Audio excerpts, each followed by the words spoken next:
God, it's so bad. Why are you drinking it? Because it's healthy. So the best thing here is we went live just as Naki goes, "Oh God, it's so bad," and I just want to clarify, it does not mean our podcast. We are satisfactory or average. We're the best at what we do, or something. God, why did you do that? Because that's what I do. I do It's the blind opens. Every time. Well, not every time, but pretty close. A lot of times. A lot of the times. It's not as good as the whole meat open. Oh, the meat orgies in my mouth. Yes. Now we get a lot of robot penis comments, though, which are also pretty good. I'm kind of concerned that all people are ever going to hear of me is my legacy is going to be talking about robot penises and meat orgies. So, slightly concerned. But there's worse legacies to have. Is there? Probably. I mean, I can't think of any off the top of my head. Orchestrating genocide? Yeah. Hey, what I do in my spare time, I don't put on here for that purpose whatsoever. You could be Michael Bay, and that would be just as bad. Oh, that would be true. You could rape my I'm not child as bad as Michael Bay. Get paid millions of dollars. I wish I got paid millions of dollars. I wouldn't be, in my parents' basement. Well, yeah, I guess that's a good point, too. I like to believe, anyways. Yeah, so welcome, everyone, to episode 158 of the All Things Good and Nerdy podcast. Dear God, we're almost at 160 episodes. That's terrifying. I know. So, here's the kicker. We're going to eventually surpass the Fanboy Buzz's numbers, and I have jokingly told Steven, I'm just going to quit the podcast right after we beat you by 1, so you guys have to bring it back, the Fanboy Buzz, to catch up with us. Can I vote no because I don't want to take over and edit and do all the stuff that Chris does? No. I mean, we just shut down the podcast to have that one episode lead on them until they decide to come back. It's how I force their hand into them coming back. No, I'm okay with it. See? We bring back the Fanboy Buzz. Fanboy Buzz. How many episodes did they go? 165, I think. I don't know. Steven's in the chat room. I'm sure he'll let us know. And then that notice. All I want to do is see you turn into a child. You can't sing on here. It's not fair use. If it's a well, song. I mean, it's not the whole thing, so it's okay. You can only do like a 10-second excerpt for fair use. That was less than 10 seconds. We are the crystal gems. There we go. There you go. I don't even know what this is from, guys. I'm sorry. Oh my God. Steven Universe. Best I don't know what that is. Okay, so take Adventure Time and make it less crappy and put more people of diverse nature and add in aliens, and it's awesome. Aliens. Yes. So Steven has informed me in the chat room, the Peanut Gallery, we have a short delay. Fanboy Buzz did 169 episodes, so we have to get to 170. So that's a couple more months at least. This is our mission, get to 170 so that we force their hand and they return. No, we should do 171, just because I like that number better than 170. But 170 is even. But 171 folds over on itself better. That's true. Yeah, it's symmetrical, for lack of a better term. Yes. Yeah, it's one of those same backwards and forwards. I can't remember the word. Was it a palindrome? Yeah. Palindrome. There we go. It's like race car. So we have to do 171.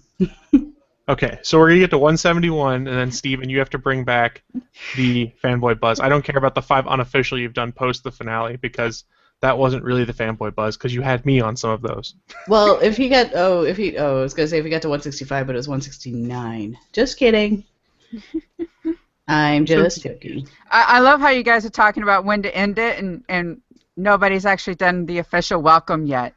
Yeah, well, we're not actually ending it, but I started the welcome, so I'll finish the welcome and say, welcome to the Peanut Gallery and welcome to the listener, to you, the listener who is listening to us now. I don't know why I did that so weird. To episode 158 of the All Things Good and Nerdy podcast, recorded live on May 10th, 2015 at atgnpodcast.com/live. No, wow, that's wrong. Live.atgn. I was gonna say, you didn't even get our website right. I know. That's because I was thinking of the GonnaGeek.com/live, where we are also live streaming right now. It gets very confusing. I need like a list. I need to actually just go to my show notes where I have all this written down instead of winging it. We're everywhere. We are. And as you can tell, both Naki and I are here as per normal this week, but we have a returning guest host we haven't seen in a while. We've got Michelle back with us today. Hi, I'm back. Take that, man. Yeah. I saw Michelle a couple weeks ago at C2E2. It was awesome. It was wonderful. I'm so jealous of everyone that went to C2E2. I should have gone this year. You should have gone. Oh, well. There's always next year. Yeah. I'm confused. It's me being awkward. That's all. So, before we roll into the news, Naki, you were mentioning something pre-show. You had your workout buddy listen to the podcast. How'd that go? Yeah. So, I have a workout buddy, and I'm trying to convince him to work on another project with me that I have not yet announced, but will be announcing soon. And it's not porno. And it's not casting couch porn, as everybody wants it to be. But I had him listen to it, and the day after he listened to it, he comes up to me and all he says is, "Really? You literally talked about robot penis for like 15 minutes." I'm like, "Yes." He's like, "That's okay. I'm okay with this." I'm like, "Good." Welcome aboard. Did you offer to send him the ringtone that I made? I did not. That would be weird. You made a ringtone? I took it, and it's more of a text notification, but it's Naki whispering robot penis from the show, and it's about a 1.5 to 2 second long notification you can put on your phone that I have sent to some people. I will put it up on the ATGN podcast website later, so you can all download it if you want. Robot penis. Sounds a lot like that. If you have it, I don't want to know. What, a robot penis or the ringtone? There's some phrasing issues here. Either, I guess. I mean, you know. I don't even know where Oh my god, it's so bad. Again, if you're listening to the audio podcast, she's not talking about us. She's talking about this crazy celery-tasting juice concoction she's got, and she almost literally did a spit take, so it's bad. But she keeps drinking it, so I'm not sure what that says.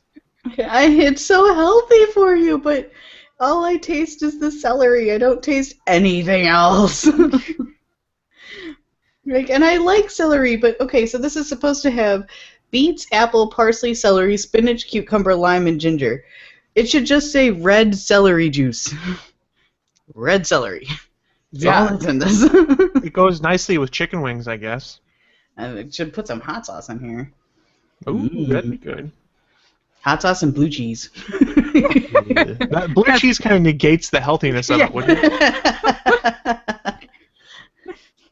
Maybe I'm wrong. I don't know. Oh, Steven says in the chat room that the casting couch stuff is real, and don't I dare say otherwise. Well, Steven is the star of the first episode, so, you know, you could take that either way. There's a reason the first episode hasn't come out, because nobody wants to see that. Sorry, Steven. When you hear this in about 60 seconds, I'm sure you'll have a comment for me. Well, there's that, and I'm not the one getting fired off the network now. You can't fire me. I'm on too many shows on the network. That's true, but I don't want to take over his place either. What's he going to do if he fires me? He's got to drop 4 podcasts, 2 of which are his own. He'll try to use me as a replacement, and I will be like, no, I have too much hair to be Chris, and run away. Well, all my hair has moved to my face. Do you see how long my hair has gotten? This is ridiculous, guys. It's too much hair.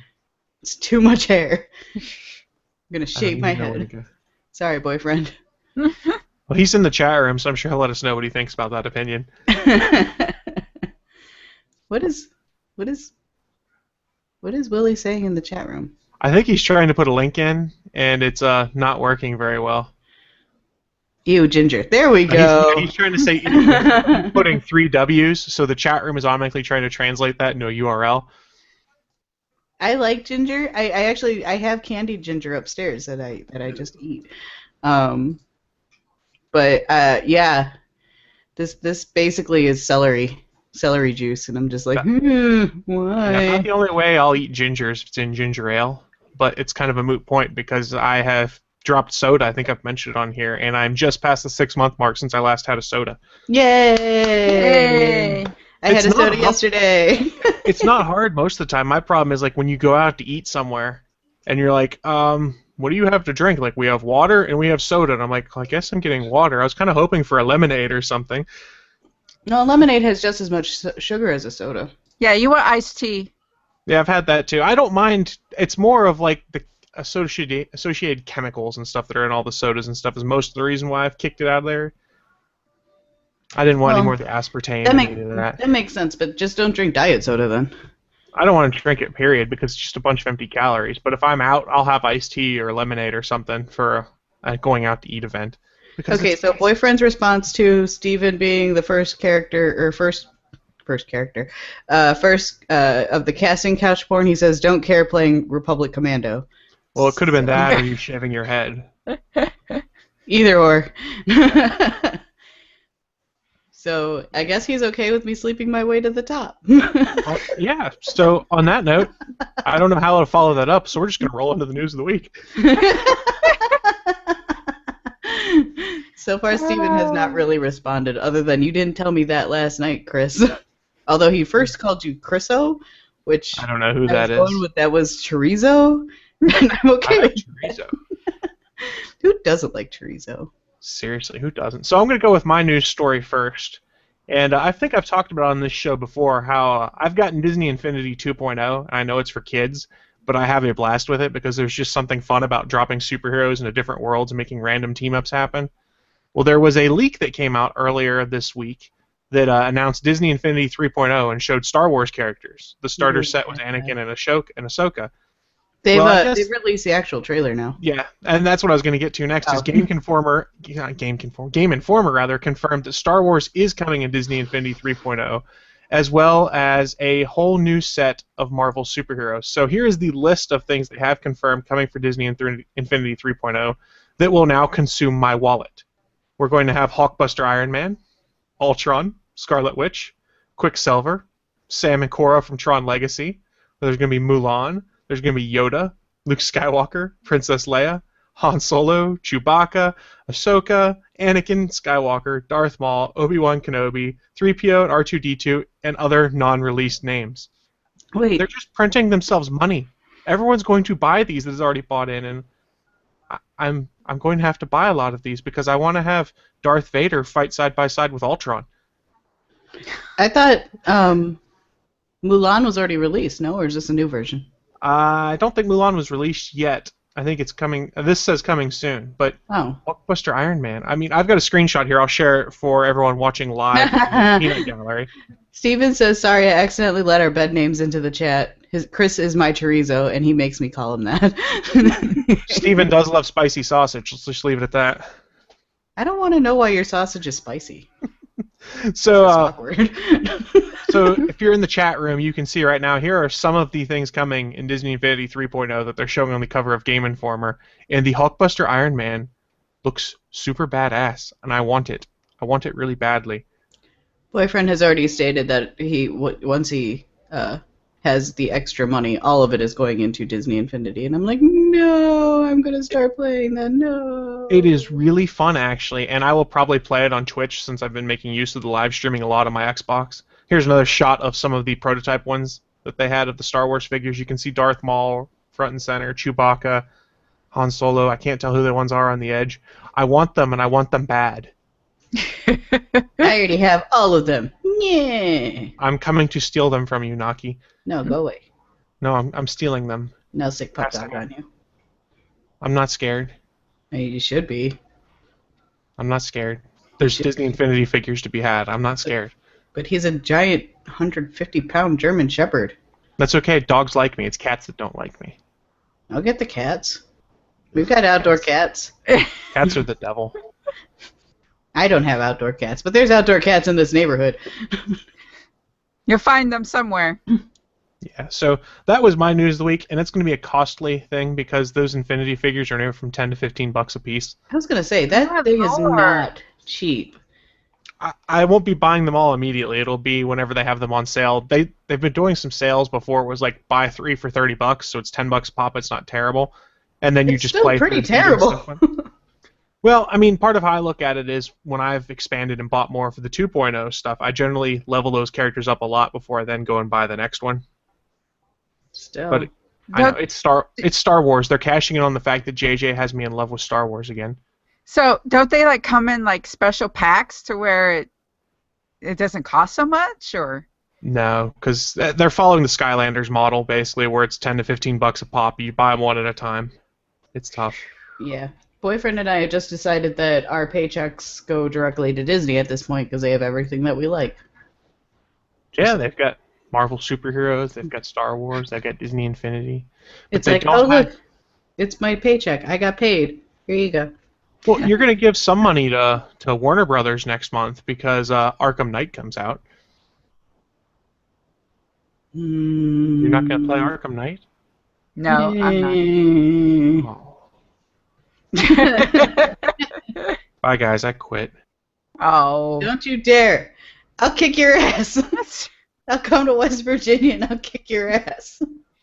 I will beat you senseless. I'm sad inside. I'm just going to toss to Naki. Maybe her news will make me happy. Well, it definitely makes me happy. It's not, I don't know how close it is for you. So my news of the week is, again, I'm printing money for Disney at this point. There is a live-action high-tech Marvel theme park to tour this summer, and on my birthday it will be in Chicago. Yes, happy 30th birthday to me.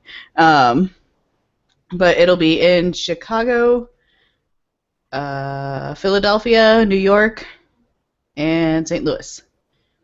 Tickets range from $34.50 to $44.50, and basically you can choose how much you want to participate. You can either train alongside the likes of Spider-Man, Thor, Captain America, Hulk, Wolverine, and Iron Man before the final showdown against Red Skull, MODOK, and their Adaptoids.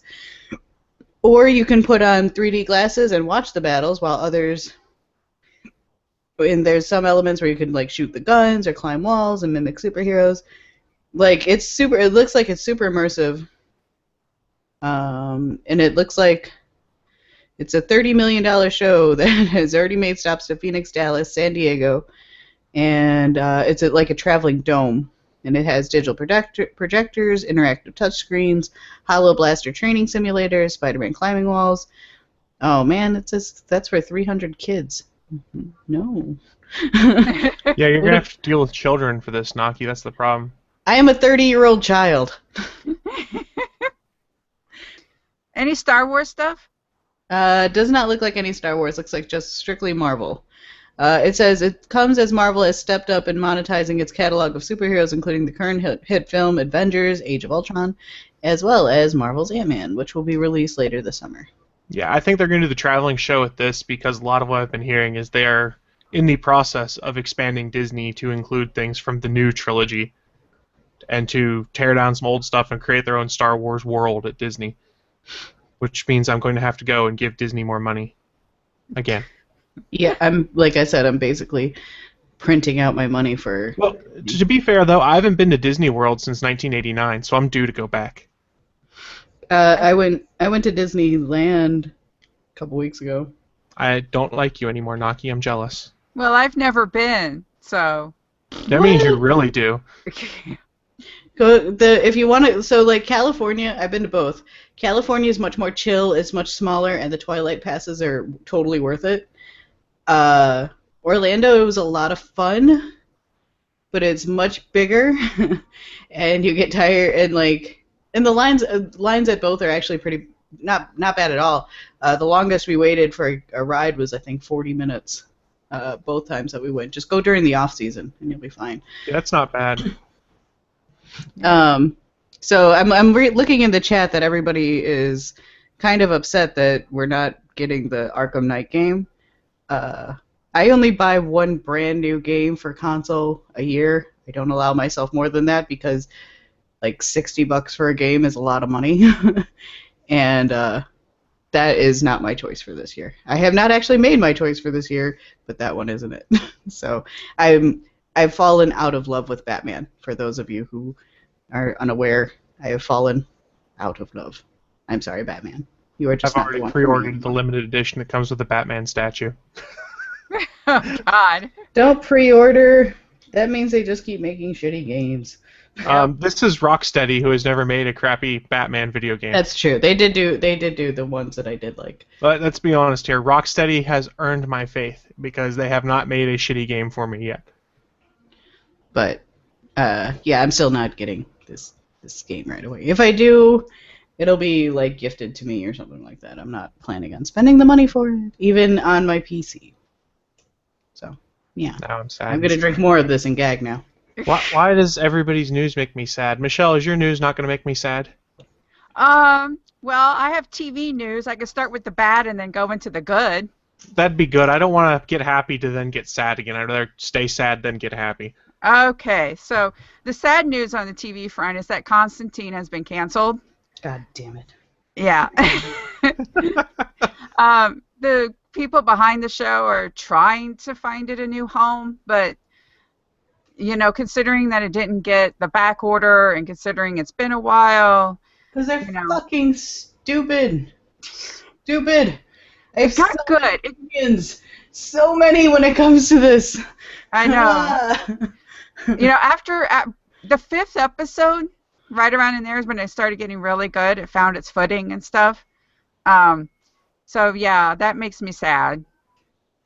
Okay, so we all know how much I love Constantine and everything like that. But first off, it premiered in the Friday death slot. They never gave it much. They didn't give it much promotion. Like I heard from other people before I saw an ad for it on NBC. They're like, oh, it follows it's up to Grimm or follows Grimm. I don't remember which order it was in. But Grimm has really good ratings. Grimm does have really good ratings, but it's not the same. They're like lumping it together with Grimm, and it shouldn't be. It's a completely different thing. I'm like, and plus NBC wasn't the kind of network for that. Like I think Hannibal is on NBC too, and it is. Yeah. I just started watching that on Amazon, and that's really good. But it's not an NBC show. Like that's a show that deserves to be on HBO. That's or something like that. Like Constantine could have been an HBO show, and granted, we might have gotten more of the rape issues stuff that's in Hell because it's Alan Moore and you. But yeah. At the same time, we could have gotten that show that all of us really liked. So I have so many issues. I know. I think if they would have been allowed to sort of go where Hannibal's been allowed to go, then it would have been a much better show. And you're right about the marketing. Even my mom was like, it just says Constantine and some weird stuff. What is this about? So, yeah. They set it up to fail. Yeah. It succeeded in spite of their wishes. Well, I don't know. It succeeded more than they thought it would, but not enough for them to continue, was my understanding. Now, what I thought was really cool is all of the people rallying to save Constantine. Like, social media has been all abuzz with it. You've had some big names, like William Shatner, I guess, has been really coming out for it. Stephen Amell, I saw, went on Twitter and said, hey, if you bring it back, I'll guest star as the Arrow, which I don't know how they would have done it, since they're different companies, but the idea he'd floated around for how that would happen, I saw. He's at Wizard World Philly this weekend and was talking about it and said, the reason I was going to guest star on Constantine, or at least the idea we were throwing around was, Constantine will be an expert to the Lazarus Pit, which is now something that is part of, and will continue to be a part of Arrow. Damn it, I'm still 3 episodes behind on Arrow. Oh, that show's getting so good. Yeah, well, there's only 1 episode left. I have no idea where they're going for it. See, that's the thing, is that I have kind of backed off on Arrow because it's gotten too much like Batman, so I've been like, well, I kind of like Flash more because it's not Batman. Well, I'll let you know this much. The finale of Arrow has Barry Allen in it, and Yay! Oliver Queen will be on this week's episode of Flash, so... Yeah. I'm 2 episodes behind. 3. Probably 3 episodes behind on Flash now. And the same on iZombie and Arrow. I just haven't watched any of my shows. I'm still 2 on Game of Thrones and Silicon Valley, and so I haven't watched any of iZombie yet, but I saw it was renewed. So yes, it was good. Exciting. It's good. I like iZombie a lot. My second part is the promising TV news. Going from Vertigo, Fox picked up Lucifer, which I don't know. I actually read that comic a long, long time ago, where it follows Lucifer. Roaming Earth and stuff, so that's interesting. But after Constantine, I'm so I know now. it's Also picked up was Supergirl by CBS, so we're going to see that. And also Legends of Tomorrow from the CW with a very large cast.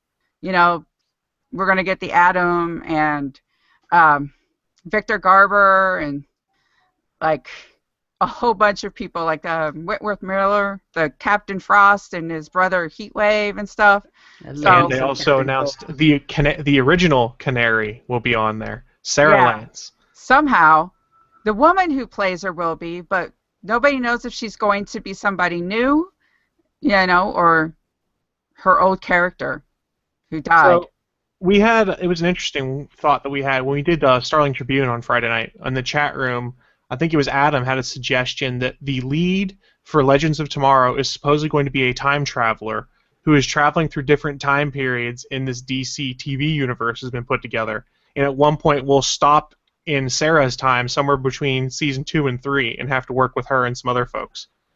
Oh. Jason Webb in the chat room has said Hawk Girl. Yeah, Hawk Girl's also confirmed for Legends of Tomorrow. I love me some Hawk Girl. I don't know if you'd seen it. Oh, I can't talk about this because Naki's behind on Flash. Remember the newspaper article that Harrison Wells has that he references a lot and is in his time vault? If you read that, Hawk Girl's mentioned in it. That's all I'll say. Yay! I love me some Hawk Girl. And the Green Arrow of Starling City is mentioned in it. Oh. Yes. That's cool. That was a nice little Easter egg tossed in there. Yes. Legends Tomorrow I'm really excited for. Supergirl also excited for because it's pretty much the same showrunners as Arrow and Flash. My only concern is these guys now have 4 shows to do. I know. It's on CBS, which I think is weird. And I think that, CBS owns CW, so it's not that big a deal. Oh, okay. My only concern is we've seen a drop a little bit, I think, this season in Arrow because of, I think, the emphasis on Flash. I just hope we don't see both of those drop a little bit to get Legends of Tomorrow and Supergirl to succeed. I know. I'm worried that they're going to go too much J.J. Abrams. Remember when J.J. Abrams was in everything? Yep. And he only got better when he, got rid of a lot of those extra things and focused again. So. Yeah, that's my concern as well, where it's like, okay, now we're getting like this superhero like boom, which don't get me wrong, they're doing pretty well so far, but too much of a good thing, that can happen. Yep.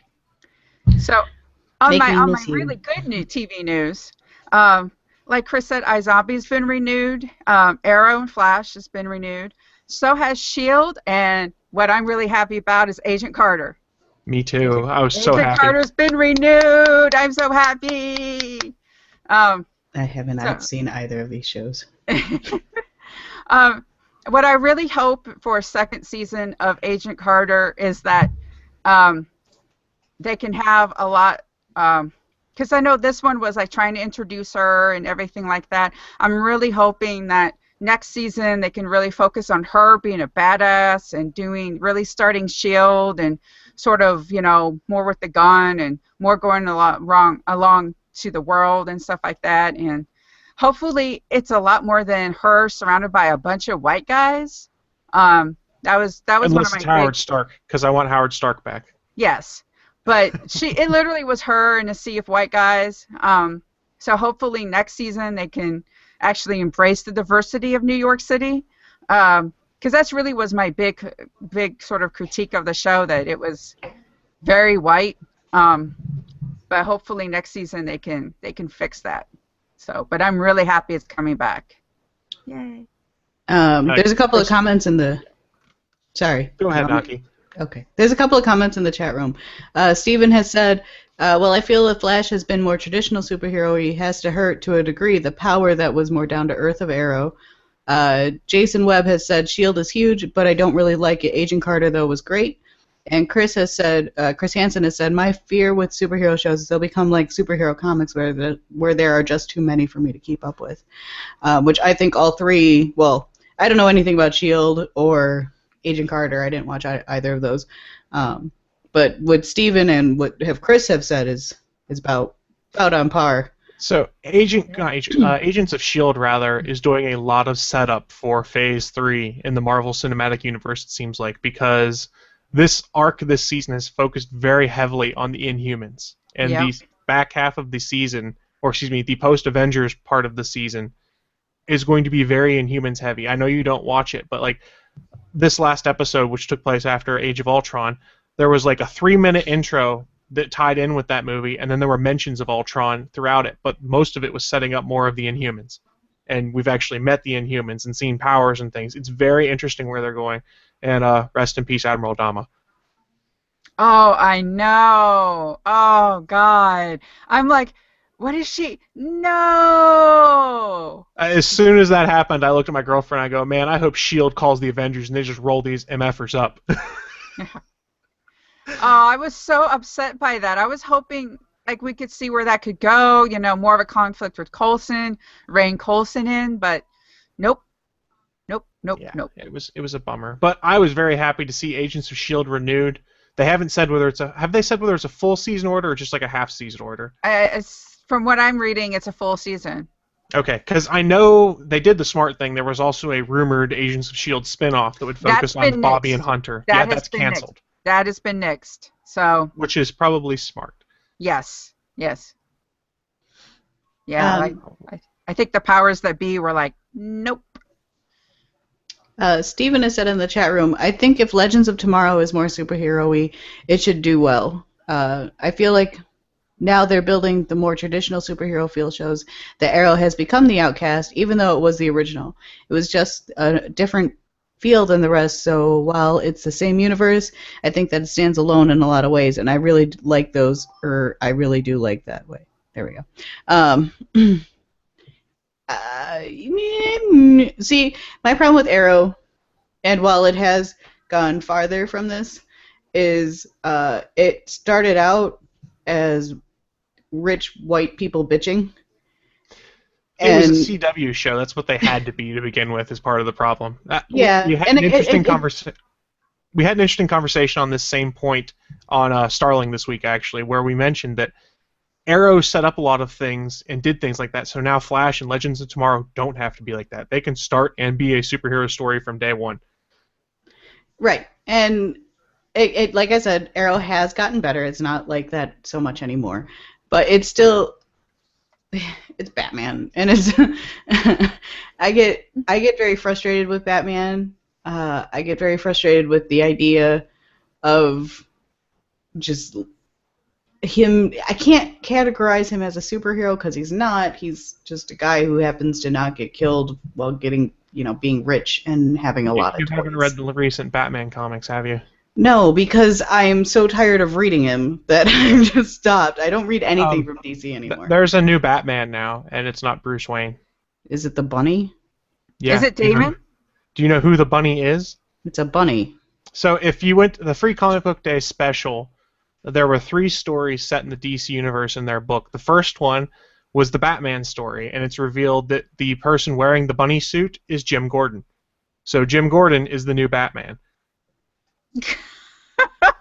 That was my reaction too. And the other story, which you probably aren't going to enjoy either because it further takes Superman much more away from what he is that Lois Lane announced to the world that Clark Kent is Superman. So there was no secret identity anymore for Superman. What? That was the other DC story in Free Comic Book Day, and I haven't read the Justice League story yet. And then people wonder why I don't read DC.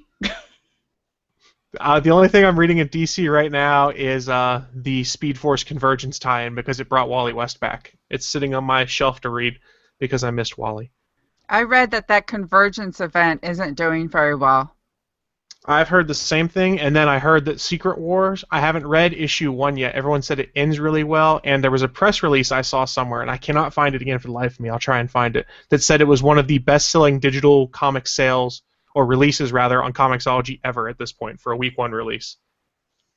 Lots of people bought it digitally. Our boss is leaving us. Bye, boss man. Bye.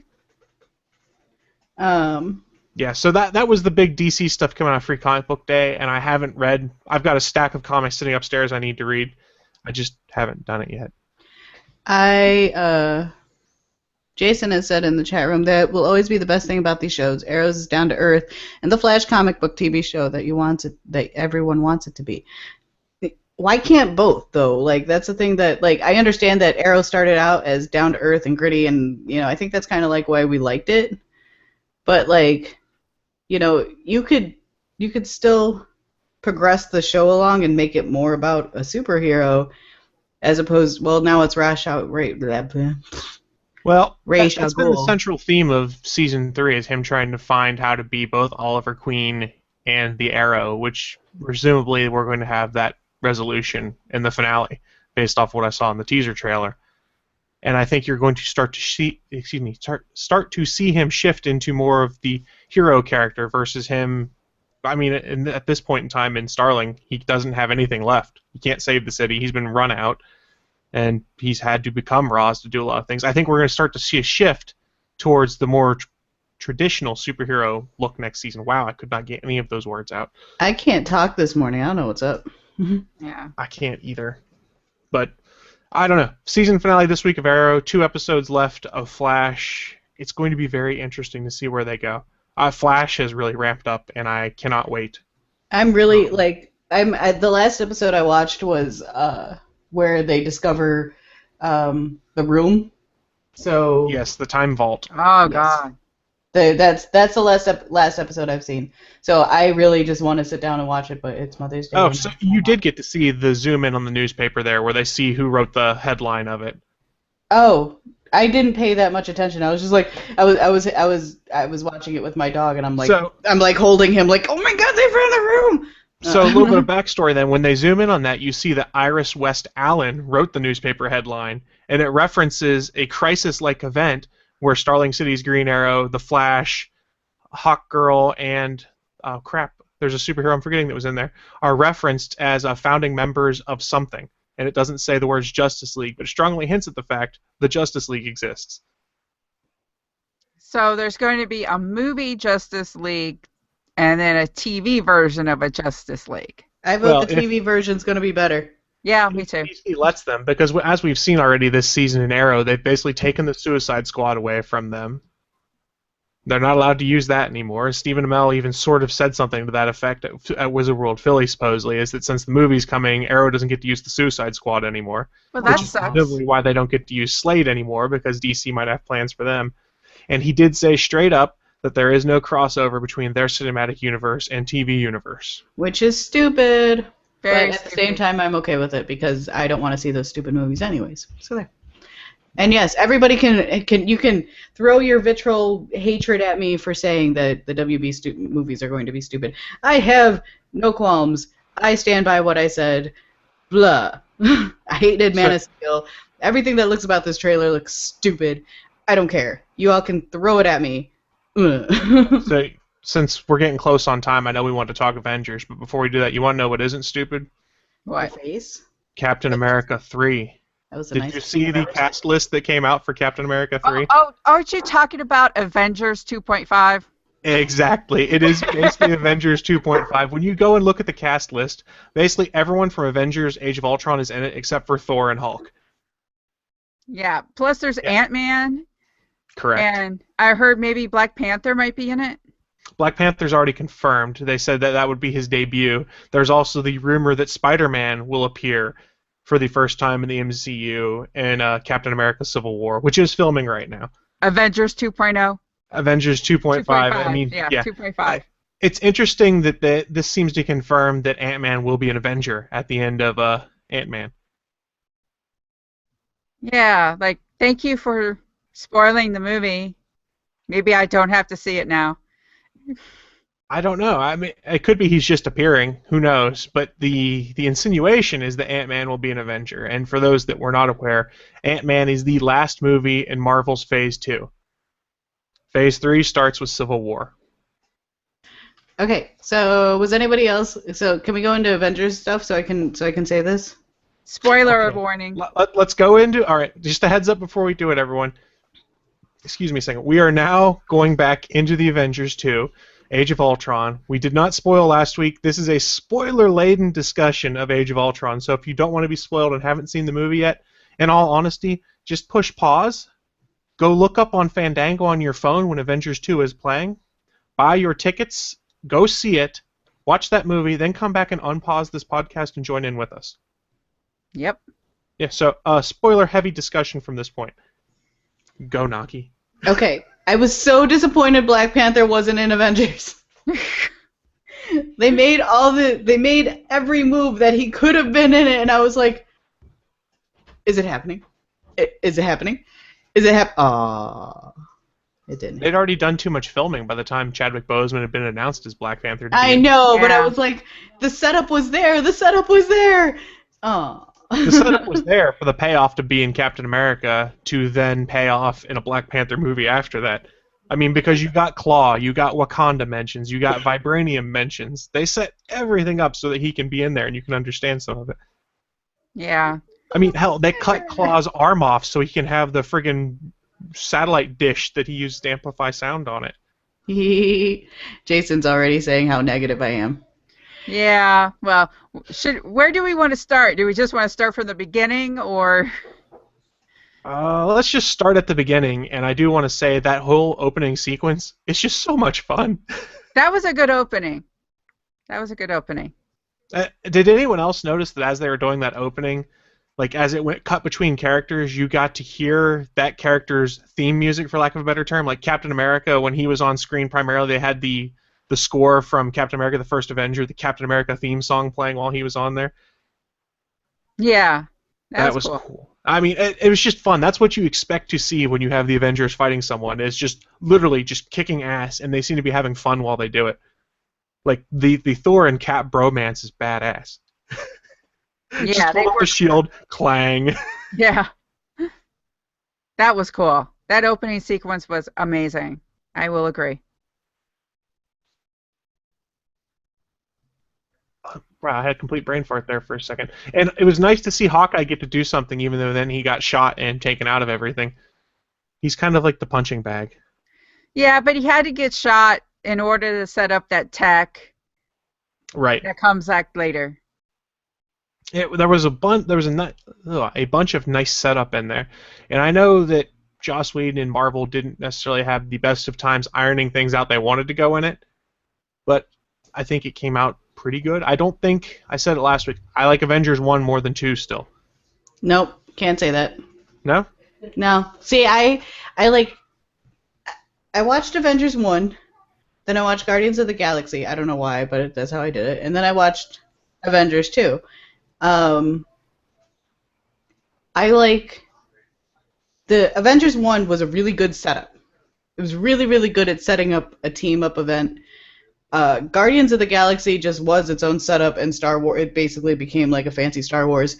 And then, like, going into Avengers 2, we didn't have to worry about that setup anymore, and it was just a superhero movie, which is why I think I liked it more, because I get tired of setup movies. Like, it's why I didn't like Man of Steel, probably. It's why I didn't like, the first Captain America movie. They're setup movies. I don't need setup. I just want action. Beat each other up. I mean, and that's what you got, was a lot of action in this. The action was good. I mean, there was a severe amount of ass kicking. That Hulk Iron Man fight, though, went on too long. I thought so too. I thought it went on a little long. I understand why they did it, because it's going to be a focal point, and why there's probably going to be, you should get the rumblings now of Superhero Registration Act, and we already know that Captain America 3 is when that comes into play. I understand why they did it. It was cool to see. It was a little too long.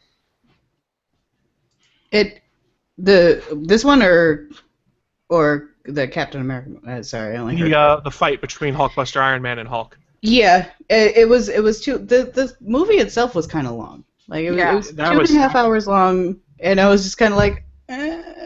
After they cut an hour out of it too. Joss Whedon's original cut was ridiculous, supposedly. Yeah, like Loki was in it originally, and in the dream sequence. Yeah, I mean there was more to it, and like I would be cool with seeing that in a comfortable position on my couch or something like that, but like movie theater seats are so uncomfortable that I was just like, I need this to be over because my back is spasming. So can we get? Come on. However, the thing at the end, our little teaser for what's to come, was amazing. We already knew that was coming. We've had Thanos teased since the very beginning of this team up. I mean, I knew it was coming. I like that we finally got to see it, and maybe people who are, again, these are movies not aimed for comic book fans, just like the DC movies, just like these are not aimed for comic book fans. So not everybody knows what Thanos is, and not everybody knows what the Infinity Gauntlet is. But to actually see the Infinity Gauntlet, especially after Thor's dream sequence, was really cool. Well, we'd seen it before, too. Kevin Feige confirmed there's 2 gauntlets in the MCU. Because remember, there's one in Odin's vault that we saw in the first Thor movie. That is true. But, I mean, like I said, it's for those who aren't comic book fans, which is what they're aiming for. They're not aiming for those of us who've been reading comic books since we were this big, you know. It's aimed for people who have never read these things before. And for those people who haven't seen it, who don't know what the Infinity War is, who doesn't know what all of this that's leading up to is happening, it's a really cool thing to see, and to see it on Thanos and to see his face, especially right after that dream sequence, it was really cool. A question that we had in the chat room, Chris Hansen had asked, I know the answer to this, I was wondering if you do. Do you know why they called the Hulkbuster, the satellite rig or whatever, Veronica?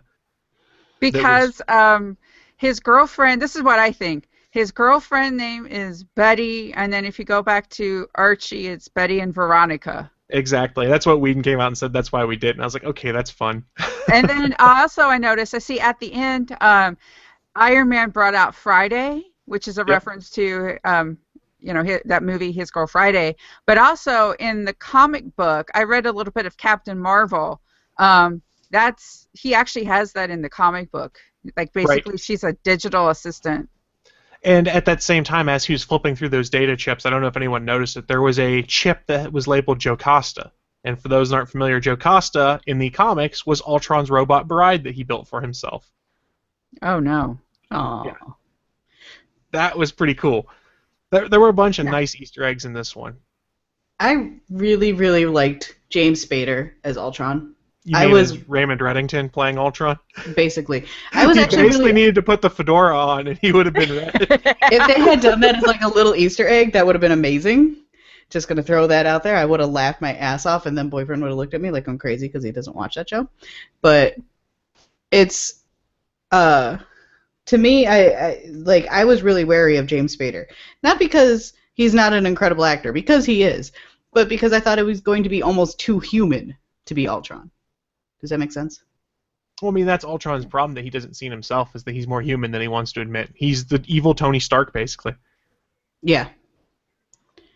Jason has said in the chat room, I think the Marvel funny stuff is getting kind of worn out, to be honest. That's what I was going to ask you guys about, is do you think that they're trying too hard to be funny at times? That it's not working? It doesn't bother me because it cut... Okay, so basically my main gripe with the DC movies is that they're so gritty and there's no fun to it anymore. Like, it's not fun. I don't find these things fun to watch. I find them to be a chore. So to put in little bits of humor, which, yeah, they're cheesy and they're not necessarily the funniest thing in the world, it still makes it, it still gives you that reminder that, hey, even though bad shit is happening, we can still laugh. Language. That was my favorite. Language. Yes. So I think that's one of the things that Whedon tries to get at with some of the humor in all of his things, be it Ultron, be it Firefly, be it Buffy, is that humor is a defense mechanism for some of these guys. They see terrible shit. They have to do terrible things sometimes or be involved in terrible things. So that's how you kind of try and lighten the mood or make it a little less heavy. Now, that being said, there are some of them that fell flat in this movie, which kind of surprised me. Like the hide the cucumber joke, everyone in my theater was like, whatever.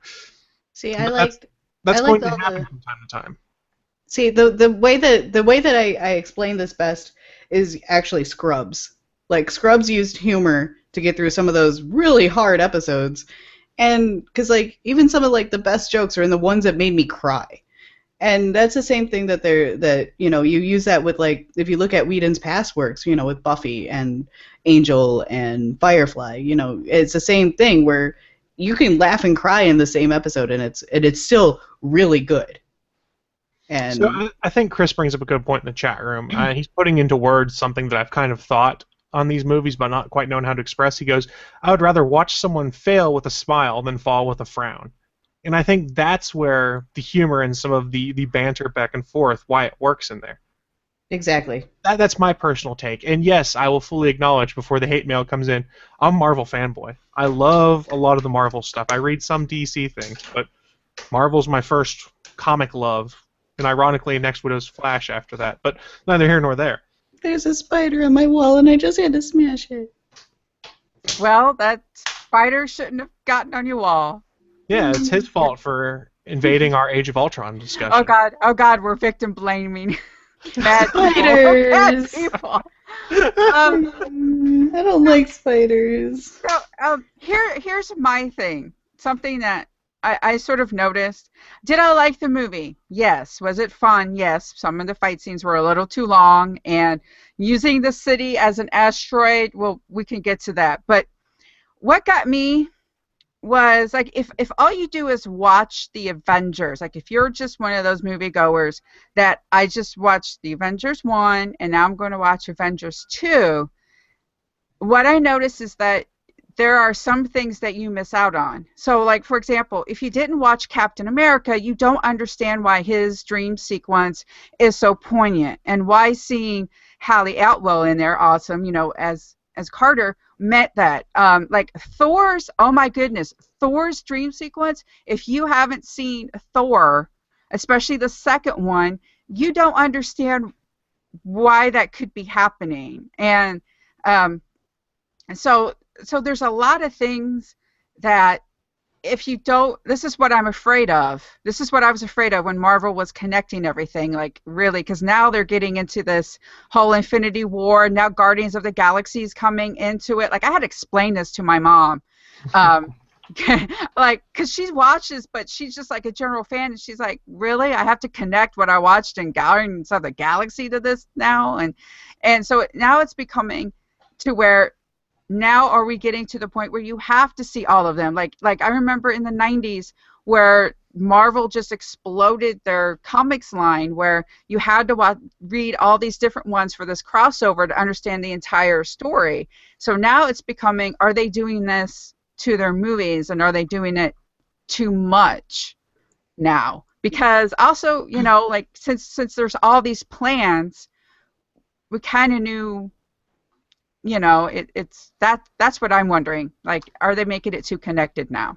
That's actually been my concern from the beginning. Like, you can go back to any of our older episodes, and I've talked about that, where I have family members who are not comic book fans, who basically just watch the movies if they come on TV. Other than my father, they basically just watch, and my sister, they basically just watch movies when they come on TV. So for them to go to this movie, they really don't have a full idea as to what's going on, and why we're, like, sitting there like, oh my god, it's all connected. But, like, they're just kind of like, yeah, that was kind of cool.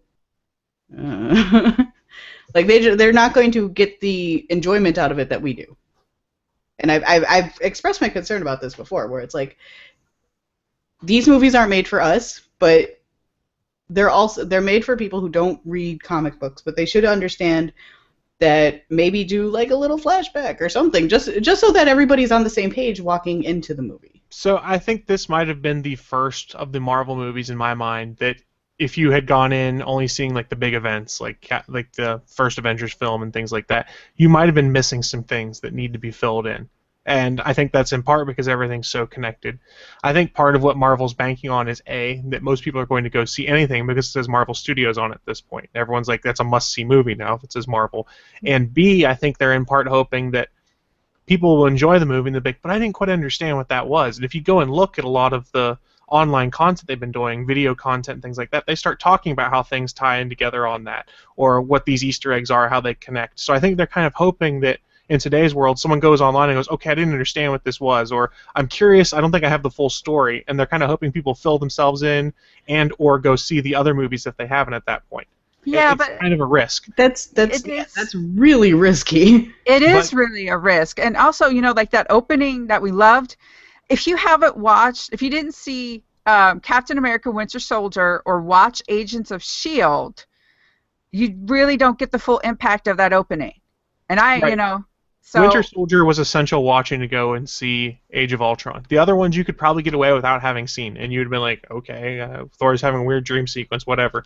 But if you hadn't seen Winter Soldier and seen The Fall of S.H.I.E.L.D., you wouldn't have understood why Samuel L. Jackson showing up as Nick Fury but being incognito was such a big deal, or why the original helicarrier showing up to save everyone with, like, a skeleton crew was such a big deal. And side note, when the helicarrier showed up, I was literally like Data from Star Trek Generations, like, yes! In my seat, because it was such a cool moment. And if you're like me, who didn't get to see Avengers until last night, and you watch the episode of S.H.I.E.L.D. that came right after, all of a sudden you get the mention of the helicarrier, and it's like, oh, man, this episode comes after the movie. I didn't realize that. I told 2 of the guys I work with, I was like, whatever you do, because I knew they wouldn't see the movie, I was like, do not watch Agents of S.H.I.E.L.D. this week. Like, what do you mean? I was like, the first 5 minutes, well, a little less than that, but the first 2 to 3 minutes is basically a spoiler for an awesome reveal in Age of Ultron. Yep. So and it was an awesome reveal. It was. For those that aren't for those rather that are unaware, basically the first 3 minutes of the show, there's been this mention of a Project Theta that's been going on in the Agents of S.H.I.E.L.D. world. You find out it's basically Coulson has been redirecting supplies to Agent Koenig, who is doing a refit of the original helicarrier, which they then send to the Avengers in Age of Ultron. It was an awesome moment in Age of Ultron. For me, I was like, yay, the helicarrier came back. Well, and it made me feel better because I've brought the point up on this show and other shows. I kept saying, where is the original helicarrier? Because it is not one that was crashed in Captain America. I want to know where the original helicarrier was. So then it showed up, and I squeed. In his pants. I did not do that. It was just like, yeah, like I really, really, really liked Age of Ultron. Don't get me wrong. It had its problems, but I still really liked it. But I feel bad for those who don't go see every movie. They're like, oh, I can just see Avengers 1 and Avengers 2. Not realizing that Captain America Winter Soldier has, like, a huge impact on Age of Ultron. Yeah. You know, they should have... Yeah, stupid dog.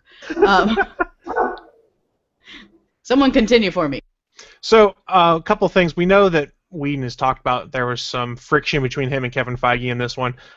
Whedon had just done the Empire Movies podcast, and I guess one of the big things that came out of that is Marvel wasn't too keen on the Hawkeye family farm, all that stuff. They thought there was too much, and that Marvel really wanted the Thor in the cave dream sequence. And I guess in Whedon's own word, well, to paraphrase Whedon's own words at one point, they basically put a gun to the head of the farm scene in order to get the Thor dream sequence put in there as part of their world building for going forward, which is part of the reason I think there's a little bit of a friction between those two entities going forward, because we know Whedon likes to do very deep character-related things, and the Hawkeye family farm, that gives you a lot of character moments. Yeah.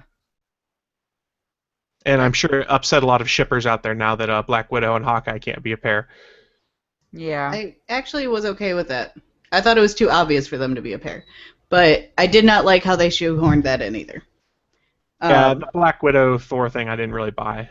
Hulk. Hulk. It was just kind of shoehorned in there, and I know that there's been a whole lot of outrage about it. I was not outraged by it. I was just kind of like, it's kind of lame. Like I was like, it's just kind of lame. So I know we're starting to run short on time. I have to admit, I liked. Okay, I really liked what they did with Scarlet Witch. I thought that was cool. That's what I was trying to get to. And I really don't think Quicksilver's dead. Okay, no, I don't. Well, I mean, if they're going to release Scarlet Witch at her full power, he won't die. Quicksilver has an accelerated healing factor, too. They have said that before in the comics, at least. So if that carries over, he heals really quickly. And Scarlet Witch can time travel. If they include that, yeah. Her powers in this seem to be more of a telekinesis and, brain fart. Telepathy. Well, no, that's actually how she started in the comics too. But she eventually unlocks more and more. Probability fields in the comics. What? Yeah. She could alter probability. That was her power in the comics originally. Well, her power eventually builds and more and more and more and more. Now she's one of the most powerful beings in the Marvel universe in the comic version. So. And she's no longer a mutant too. I don't know if you guys have caught that. They basically undid the fact that Magneto was Scarlet Witch and Quicksilver's father in the comics. Yeah, that was kind of lame. There's some Secret Wars implications on that we can touch on next week, but there is a rumor going around basically that at the end of Secret War, the X-Men will no longer be on Earth. Really? So, okay, real quick. Bleeding Cool posted the story. There's the Terrigenesis wave that is going across Earth right now as a result of something that's been going on in all these crossover books, but basically the gas that makes Inhumans inhuman is spreading across the Earth. Supposedly, Bleeding Cool has found out that this Terrigenesis gas will be poisonous to mutants. It will kill them. So all of the mutants leave Earth and go to their own planet, so they don't get wiped out at the end of Secret War, is what the rumor is. Huh. Okay. Sure. Yeah. That's what I'd seen on Bleeding Cool. Yeah. So, Jason in the chat room has asked advice for his first time con visit. So, wear good shoes. Yeah, wear good shoes. Make sure you plan your day. Like, look at the panels. Always check the panels first and figure out which ones you really want to go to. And also, if you think something's going to be really popular, it probably is. Make sure that you give yourself time to get into the line. Okay, so you gotta bet on that, and then make sure you schedule time to eat, or at least make sure you carry like a backpack or something so you can have like a little water and maybe a little snacks, and that way also then when you hit the floor and you buy stuff, you have something to put it in. So there you go. Going on what Michelle said, I was at Star Wars Celebration 3 weeks ago, and then C2E2 2 weeks ago. Star Wars Celebration, we wound up waiting for the Mark Hamill panel close to 6 hours, because that was the one panel that we were determined that this is the one that we're going to go see. We are going to see this panel. So we set aside a whole day, literally, to just sit and wait for it. So if you have a panel that you are absolutely, and it was still filled up, like there was still people ahead of us in that line. So if you're determined that you're going to see that panel and you think it's going to be popular, chances are it's popular. So yeah, a word of advice I'd also give real quick is that your cell phone reception might get really spotty with a bunch of people all gathered in one place, and if your battery runs low, you won't be able to find a plug easily. So you might want to look into one of those little portable backup battery things you can buy and just plug that into your phone in your pocket if you need battery power. That they have them, like, they're cheap now. You can find for like $25. Yeah, you can program, buy them for $20. It's no big deal. Right. What Michelle said: carry a snack, carry water, carry a backpack if you have one of like readily available to you. I carry a small like satchel with me, and I always have like granola bars and applesauce because they make them in pouches now, and a bottle of water with me because I just don't feel like dying on the show floor. No, it's going to be busy. It's always busy at those things. Like, no matter how small the convention is, it's always not big enough. So prepare yourself for touching and hand sanitizer. Lots of hand sanitizer. And make sure you wear deodorant, people. I know it's the joke, shower. But on the last day of a con, there are some people there that have not bathed, and it makes it incredibly miserable for the other people that are there. Funk. Yeah. Don't contribute to con funk. Also, be prepared that after the con, you might get the con crud because you've got a lot of people coming in that bring different cold plugs and stuff in, so you'll probably get a little sick. Yeah, but it's totally worth it. If it's your first con, you are going to get sick. Sorry, it's just going to happen. Yeah. Don't take it just like I said. Make sure you carry hand sanitizer on you. Shower before and after. Shower daily, please. I shower directly after a convention because it is gross in there. Mm-hmm. And make sure you eat. There's no fun in passing out. But most of all, have fun. I mean, exactly. If you don't want to sit in line for 8 hours for a panel, that's totally fine. Make sure you go and you meet artists. I mean, Artist Alley is seriously one of my favorite places in a convention of any Artist Alley is my favorite place in the convention because those are some of the nicest and coolest people you meet is the people who are doing that stuff. And you can have so many fun conversations with them. I love Artist Alley. Generally, Artist Alley is more open for people to talk to, too. Like when you do autographing and stuff like that, like we met Jim Butcher at C2E2, like you only get like 1 or 2 minutes with that person. But if you go to Artist Alley, like, Gail Simone was there, and you could talk to her for freaking hours because the woman can talk. Mm-hmm. So, I mean, and you have more of a chance of having a better experience talking to someone at Artist Alley if they're in there. Another thing to be aware of is if you're going because you hear one of the big names is going to be there, be prepared. Their line is going to be long, and for like autographs and stuff, they're probably charging for those. I know when I went to C2E2, I wanted to get Alex Ross to sign my cover of Star Wars #1, and I saw how long the line was, and I was there like 4 hours early, and I said, oh, hell no, and I called an audible, and I had more fun just going down Artist Alley and talking to people and getting random commission pieces, things like that. So just be prepared. The big names, they're going to have the longest lines. Yes, especially if you're going for an actor, it's always insane. I see Jason in there saying he's going to meet Jason Momoa and Stephen Amell. Then he's going to the second one in the week after, too. So he's got a lot of stuff coming up. And I've heard Stephen Amell and Jason Momoa are both incredibly nice at cons. I have not met either. I've met Stephen Amell. I've not met Jason Momoa. And I was Stephen Amell's stage manager before Arrow even premiered. Oh, nice. That was at New York Comic Con. And he is very, very nice. He's a very humble person. And he's incredibly good looking in person, and it's really intimidating. I'll say one of the nicest people I've met at a con was Edward James Olmos. I met him at a con in like 2009, and it was about the same time he was doing the movie The Plan, and he signed a picture for me, and then he kept talking to me about the plan for like 25, 30 minutes. You could tell he genuinely loved what he was getting to do and enjoyed doing the Battlestar series. And as a big Battlestar fan, it was fun for me just to sit there and talk to him for like 20 minutes. That's cool. Also, budget. Yes. Budget. It's expensive. If they ever tell you that con prices are cheaper, they're lying. They're lying. Just really, like, have the money that you're going to spend out and already, so you don't go to the ATM. Like, don't fall in the credit card. Con ATMs are the worst. Because a lot of people now, you can pay a credit card and they'll swipe it on their phone for you. And that's all well and good, but you kind of lose track of how much you're spending then, because you get caught up in the moment, like, oh, I need to have this, and you hand over your credit card, and you're like, oh crap, I just went way over budget and didn't even think about it. Yeah, so make sure you budget.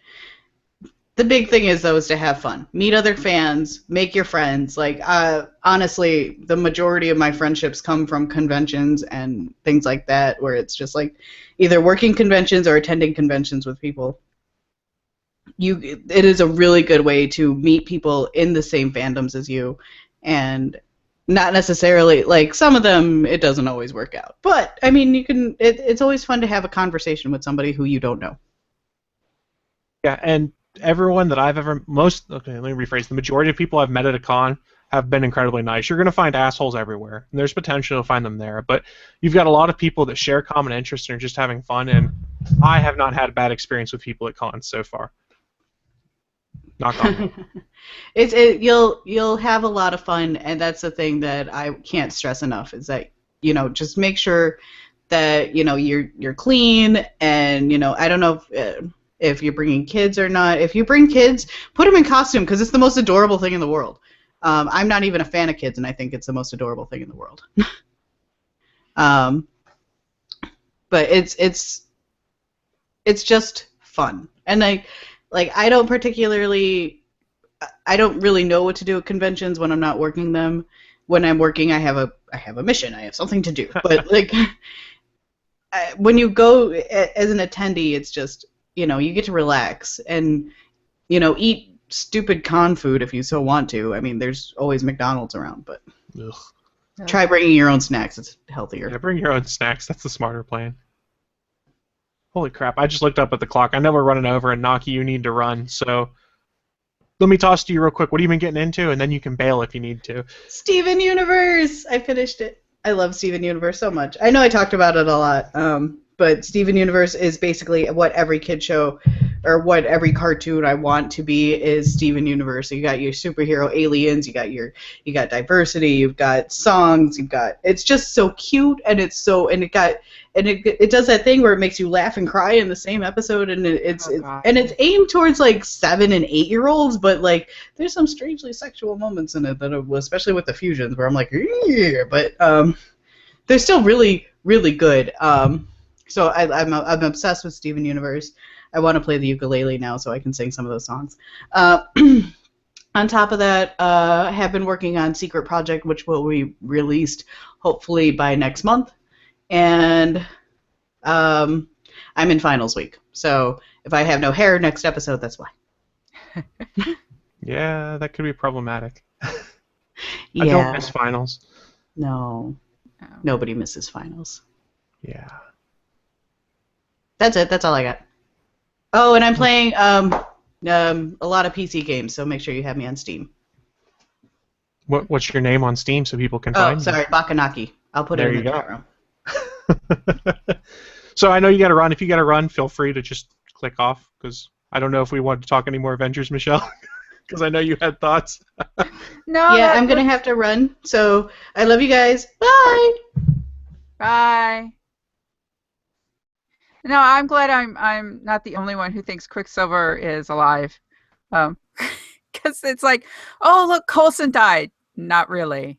Loki died. Not really. I mean, we know the rule of Marvel Universe. Everyone can come back to life except Uncle Ben. Only Elseworld Uncle Ben's can remain alive. Oh, wait. They brought back Uncle Ben? There was a story that Peter David did where they brought an Uncle Ben from an alternate Marvel universe over into the 616 temporarily. Oh, God. So they broke that rule? Well, they didn't break it because I think he ended up dying, if I remember right. And it wasn't actually Uncle Ben.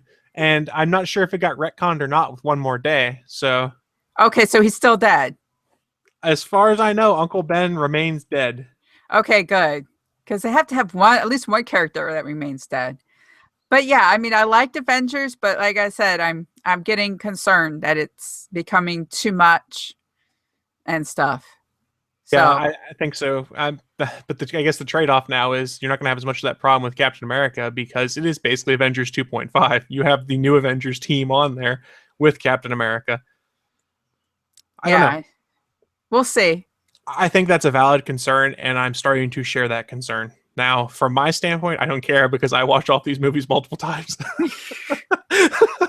I am, by definition, a fanboy. Yeah. I've seen them all too. I watch the shows. But yeah. It's like if these are being made for regular people and regular people don't always see all of them, then eventually, like that's what I'm afraid of. I mean, like in the 90s, we had really a whole bunch of big comics and then all of a sudden, boop, Yeah, no, that's a completely valid statement. The bubble's going to burst at some point. Yeah. I don't know. And when that does, I'll be sad. Because then now they're also going to introduce an interconnected Star Wars universe. Yeah, because it's already sort of connected because Rebels, we already know, and Clone Wars connects to the upcoming movie. Yeah. So are they going to ask too much of the audience now? They have to follow an interconnected superheroes and now follow an interconnected Star Wars. So I think a way they can try and make that a little easier is obviously there are going to be people that don't watch all of those is they need to do a video or something they can put on YouTube. They could be something as simple as in 5 minutes, here's everything you need to know or you need to remember going into this. That way, if people haven't seen it, at least it fills them in. So they're not like, what the crap is going on? Do I think it's the ideal solution? No, but I think it's a way to help alleviate some of those problems. I don't know. Yeah. But then there's going to be those that are like, I don't go on YouTube. What's YouTube? I don't want to do homework to go see a movie. That's true too. Yeah. I mean, you gotta do it on the Twitters then. I know. I mean, it's not like I want these to fail, but like I'm just concerned that they're going to start asking too much of the audience and stuff. So, yeah. No, I think it's a valid concern, and there's some very smart people both at Warner and Disney. So I'm curious to see how they combat that because this is what DC is building towards. Also, is doing something very similar with all of their movies. So I think it's got to be on their radars. How do we make sure this isn't overwhelming to people? Yeah. We'll just see if they figure it out. I know. Because I know. I mean, I figured out how they're going to connect Black Panther. I'm trying to figure out how they're going to connect Captain Marvel and Doctor Strange. Like are they going to go magic for Doctor Strange or are they going to make it like Inhuman? I think they're going to go magic, and one of the rumors I heard is he might be making his premiere not in his movie necessarily, but in one of the Netflix series. You might get your first appearance of Doctor Strange. Oh, Do I really? believe that? I don't know. I think it'd be very interesting. And it's an awesome way to get people to watch the Netflix series. And side note, I know I've said it before. If you have not watched Daredevil, people, please do. It's really good. Yeah. The guy who plays Daredevil is contractually obligated to be in a movie if they want him to be. Right. They learned their lesson. The way contracts are structured with all of the new actors they've brought on is basically it's set up to be like, if we want you to appear, you have to appear. Yeah. So. And it didn't sound like Charlie Cox was bummed about the fact he would have to appear in an Avengers movie if they asked him. No. Because the next one that's coming out is Jessica Jones one, right? Yeah, rumor has it that'll be sometime in the fall that'll hit Netflix. Okay. Is what I'd heard. Cool. They're filming right now.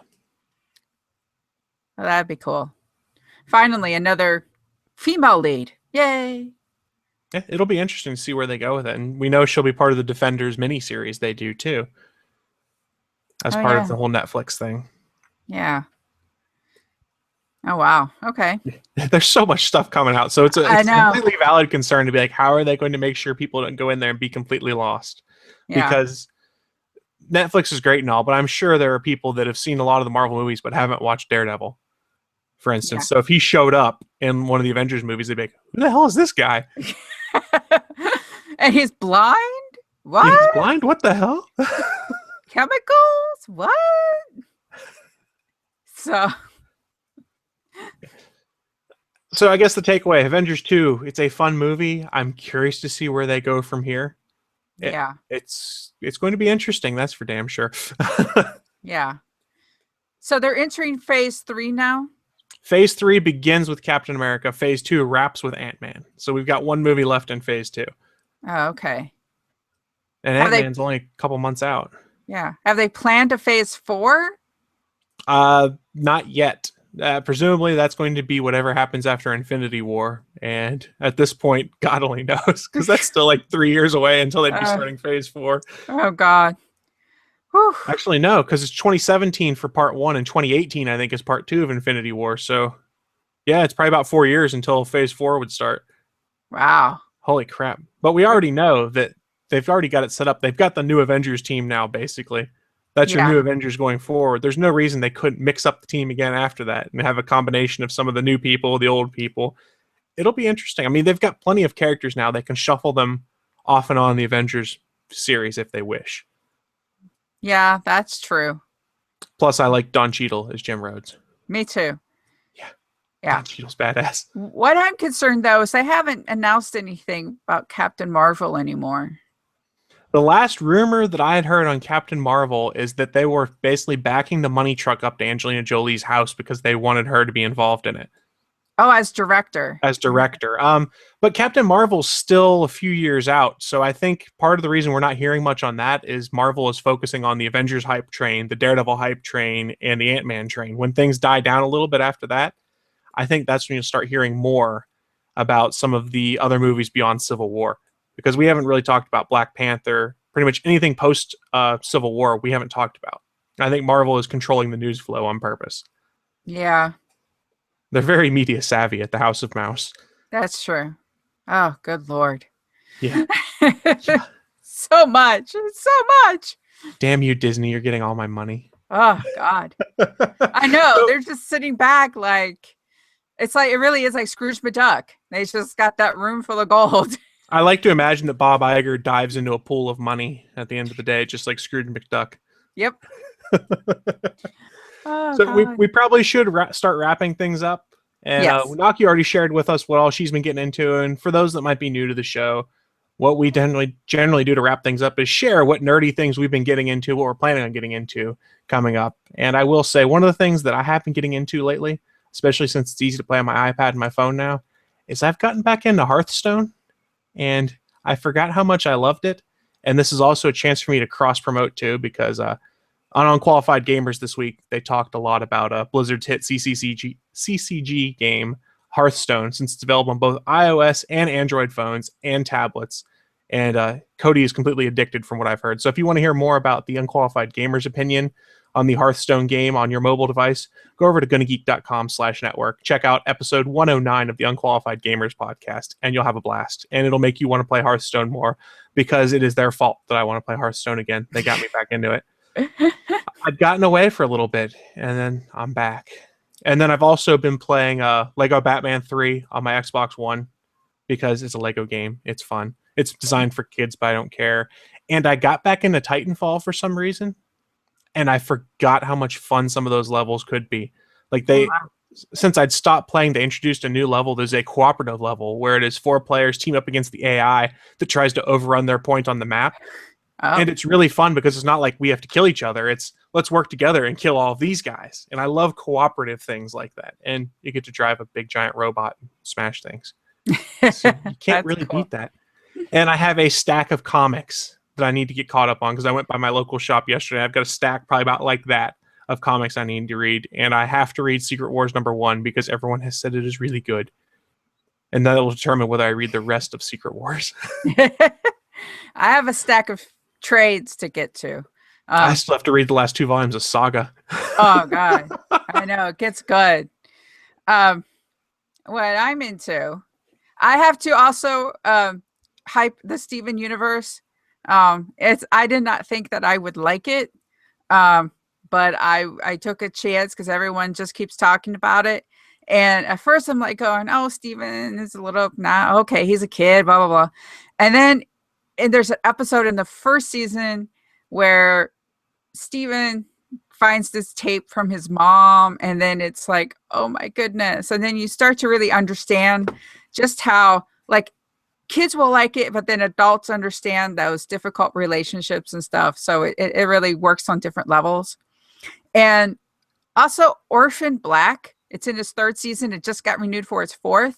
I love this show. It's about a girl named Sarah who finds out that she is one of many clones, and they're played by Tatiana Maslany. Is that how? Maslany, I think Maslany, is how you say it. yeah. It's got to the point where, like, you forget all the clones are being portrayed by the same actor, which I do not understand why she's not knee deep in awards, but she's not. It's a crime. And not only does she play each clone, but then she has to play clones imitating the other clones. Oh wow. Yeah, and it's just like masterful. And now they got like the boy clones, their brothers, going this season, and it just keeps getting good, and it's just the quality is really high. And I'm pitching this show because I want more people to watch it. I know it's been renewed, but the more people who watch it, you will not be disappointed. It's just really good TV. So I will say I'm one of the ones that has not watched it yet. It is on my list because you're one of many people who've recommended it to me. The guys that do Legends podcast, they love that. They love the actor that plays the main character. I've heard lots of good things. It's just during the main TV season, my plate is too full. So I will be waiting until the summer, and that'll be one of the things I pick up. That being said, it won't be immediate because my girlfriend wants to watch Battlestar Galactica for the first time. So I'm doing a rewatch of Battlestar this summer. And that's cool. Yeah.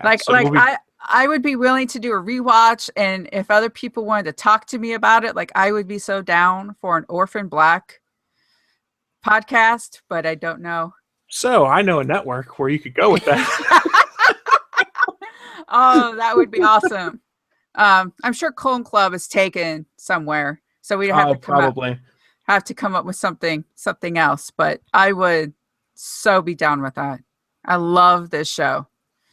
How it just deals with different relationships and everything. So down with it. Yeah, so it's on my list. Eventually, I will get to it. I just don't know if it'll be immediate.